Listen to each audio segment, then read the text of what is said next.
The road into Dunwich wound along cliffs cloaked in morning mist, where the sun was little more than a dull smear behind a gauze of clouds.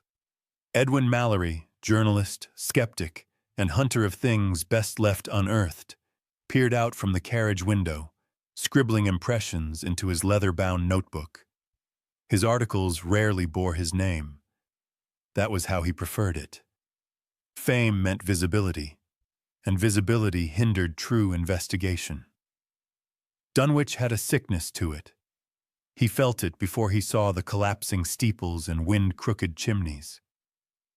The villages of this region rarely welcomed outsiders, but Dunwich was different, not merely unwelcoming, but hollowed, as though time had shaken the marrow from its bones.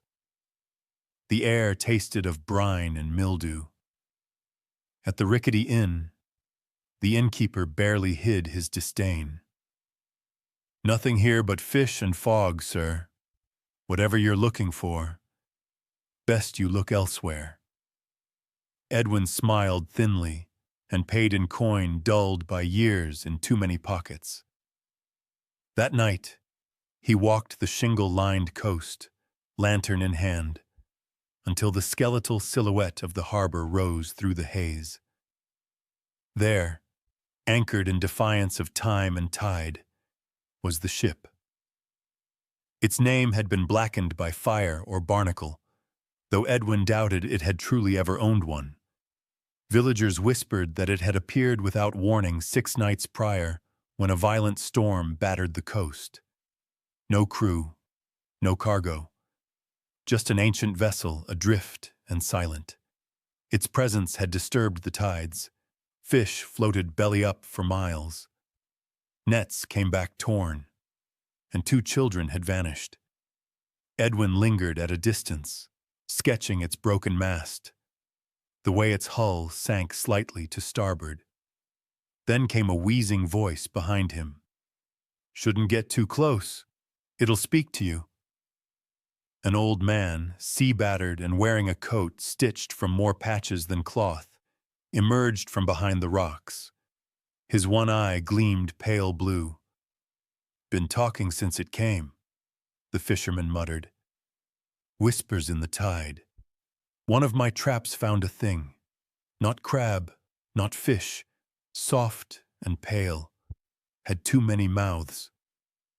Edwin pressed him for more, but the man clammed shut, shaking as he wandered back toward town. The next morning, Edwin visited the constable's office under pretense of writing a piece on maritime anomalies. The constable, a sour man with a nose like driftwood, offered little. "Ship's empty. Coast Guard wants her scuttled. Locals want her burned." But there had been rumor of sickness, of 2 fishermen ravaged by fever, their bodies covered in blackened lesions, of dreams shared by those who walked the docks, of a voice, soft, urgent, heard in the hours before dawn. Returning to the harbor, Edwin stood before the derelict once more. Something beyond reason pulled at him from within the broken timbers and rusted gunnels, something that hummed beneath his teeth and at the base of his skull, like a word nearly remembered. He would board it, alone, tonight. He did not believe in curses, but he believed in knowledge, and whatever had come from the sea hadn't come to be ignored. The fog rolled thicker as Edwin Mallory crept down the rotted gangplank beneath a moonless sky. The derelict ship loomed like a carcass in salt-stiffened shadow, her hull groaning with the sea's memory. Lantern dimmed and flint ready in hand, Edwin shivered, not just from cold, but the intangible weight of proximity. He crossed the threshold. Inside, silence reigned. The air was rank with mildew and something coppery that scratched at his throat. Cracks in the hull bled thin beams of dying starlight against crumpled cots and salt-eaten furniture. Edwin moved cautiously, his boots pressing soft rot and dried ichor into the splintered deck. In the crew's quarters, journals lay strewn, their pages swollen with moisture and madness. He flipped through one. Its entries began with sea charts and degenerated into jagged glyphs and phrases like, "She comes in size and silence," and "The curve of thought is alive." Red-black stains bloomed around the ink. The writings clung to him, worming through his memory. Further below, the air thickened. Wooden walls wept brine while heat pulsed from unknown depths. As Edwin descended rust-ridden stairs into the brig, he heard it, soft and sinuous as breath behind his ear. "Edwin!" He spun. Nothing. But the voice persisted, words half-formed, genderless and coaxing. Though fear bloomed in him, sharper still was the pull, the promise, understanding. The brig door hung open. Beyond it, moonlight filtered through cracks in the hull, illuminating a grotesque pedestal of coral and rusted chain. Upon it rested a fossil unlike any he had read of in any naturalist's volume. It arced impossibly upon itself, looping in curves unseen in nature, depicting neither vertebrate nor plant. Shapes within shapes, angles that defied straight lines, suggested an anatomy not meant for three-dimensional comprehension. Something in the artifact hummed in harmony with the whispers. He reached out, trembling. When his fingers touched its surface, smooth, cool, subtly pulsing, visions surged. A coastline not of this world, under dead suns, silent figures walking backward into liquefied skies. A city alive and watching. His knees buckled. "Yours," the whisper said, cradling the inside of his skull. He took the fossil. At once the voice fell silent, replaced by an awareness, a presence curling like smoke behind his thoughts. The whispers had come aboard with the crew, yes, but now they lived in him. Staggering back up through the hull, heart thudding against ribs, Edwin found the air outside colder and brighter. Birdsong dared not return to this part of Dunwich, but the dawn threatened it nonetheless. He pressed the fossil into his coat, hands bloodless, breath hollowed. His obsession burned higher now, unquenchable. The fossil was a truth, perhaps the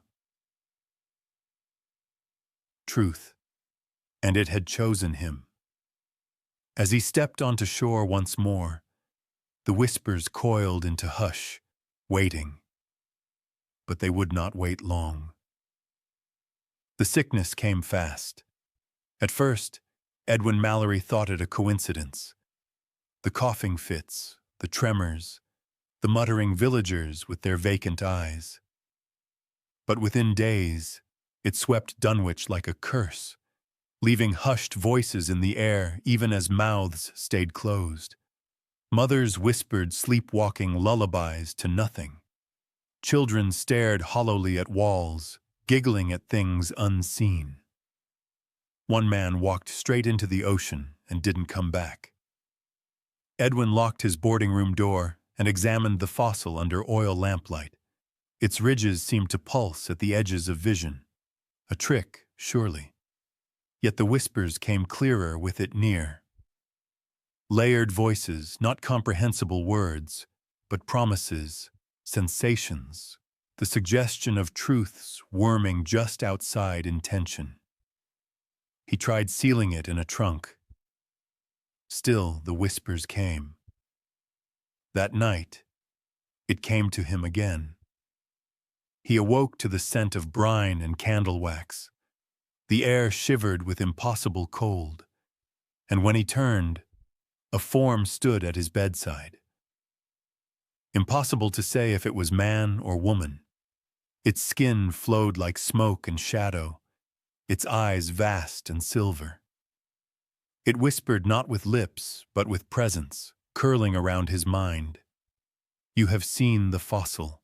You have tasted the first layer." Edwin couldn't move. He sought to form a protest, a question, anything, but its voice slid across his brain like silk over bone. The shape you found is older than your stars. It is a seed. We are the bloom. The entity pressed close. Its form undulated, hips becoming shoulders, breasts rolling to ribs, a face splitting and reforming, always nearly human. A kiss nearly brushed his lips, except sensations flooded before contact. Desire, yes, but fused with revulsion, memory not his, vast caverns filled with tongues, the crush of darkness where no flesh should survive. He gasped and thrashed until he tumbled onto the floor, gasping and alone. But the fossil had moved. It lay now at his bedside. The next morning, the innkeeper's daughter clawed her own face off, trying to stop the voices. Down at the church, 5 people sat in wordless prayer, facing the wrong direction. The village doctor hanged himself from a flood lamp, a journal of telescope sketches on his desk showing constellations shifted impossibly from the night before. Edwin dared not leave town. The entity came again, less feared each time, and began instructing. It needed no words.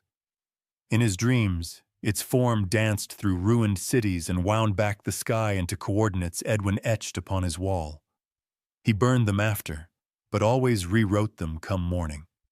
He understood now. The fossil was not a relic. It was a beacon, or an anchor, and he was its carrier. The final night before the end, Edwin saw the townsfolk gather in the square. Their eyes were empty. As one, they turned toward the sea. He did not follow. Instead, he clutched the fossil close and began writing, but his hand was not wholly his own.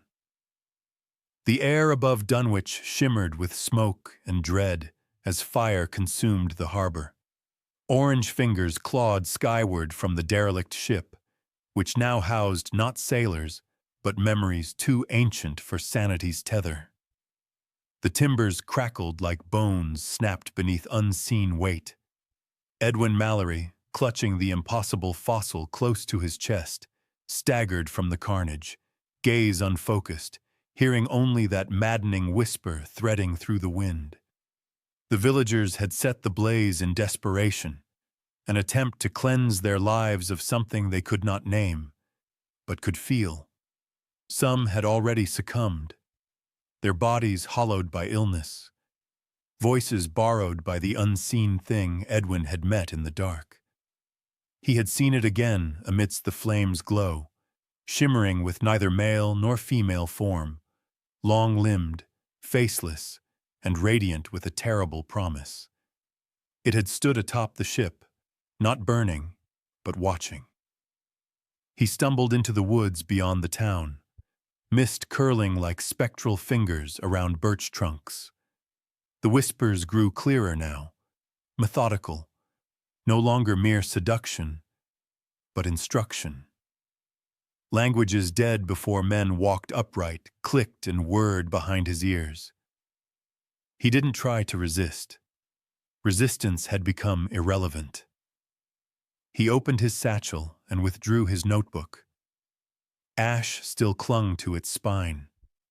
With trembling fingers, Edwin began to write, not in English, but in loops and slashes that arose instinctively, etched from the memory of something he had never known but now understood. He no longer needed to search. He had become the carrier of the knowledge he once sought in shadows.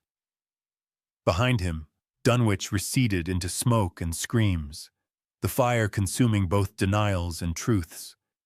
But ashes do not bury infection. They disperse it. Overhead, birds circled unnaturally, silent but for rustling wings. Beneath the earth, something ancient stirred again, a beat like a second heart in the soil. He glanced toward the fossil one last time. The geometry shifted still, never settling, eyes forming and melting in its stone-like mass. Edwin smiled. "They tried to burn it," he whispered, "but you cannot burn resonance." The forest opened before him as if hailing a prophet. He moved deeper, the whisper now inside him, never beside, never distant. Far from Dunwich, he would spread this knowledge through ink, through speech, through plague. Not all infection scars flesh. From his lips spilled laughter, or perhaps prayer. With each step, the plague found a new vessel.